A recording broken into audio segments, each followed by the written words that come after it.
নমস্কার, আমি একটি আবৃত্তি বলে শোনাচ্ছি। লুকোচুরি, কবিগুরু রবীন্দ্রনাথ ঠাকুরের লেখা।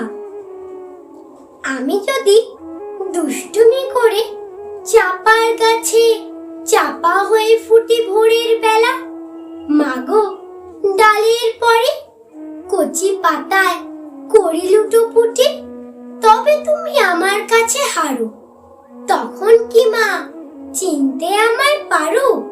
তুমি ডাকো, খোকা কোথায় ওরে? আমি শুধু হাসি চুপটি করে। যখন তুমি থাকবে যে কাজ নিয়ে, সবই আমি দেখব নয়ন মেলে। স্নানটি করে চাপার তলা দিয়ে আসবে তুমি পিঠেতে চুল ফেলে। এখান দিয়ে পুজোর ঘরে যাবে, দূরের থেকে ফুলের গন্ধ পাবে।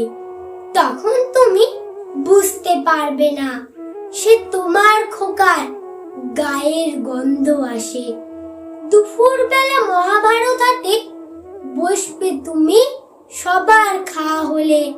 গাছের ছায়া ঘরের জানালাতে পড়বে এসে তোমার পিঠে কোলে।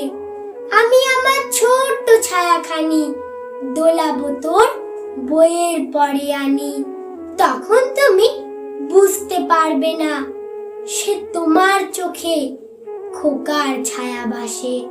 সন্ধেবেলায় প্রদীপ খানি জেলে যখন তুমি যাবে গোয়াল ঘরে, তখন আমি ফুলের খেলা খেলে টুপ করে মা পড়বো ভুঁয়ে ঝরে।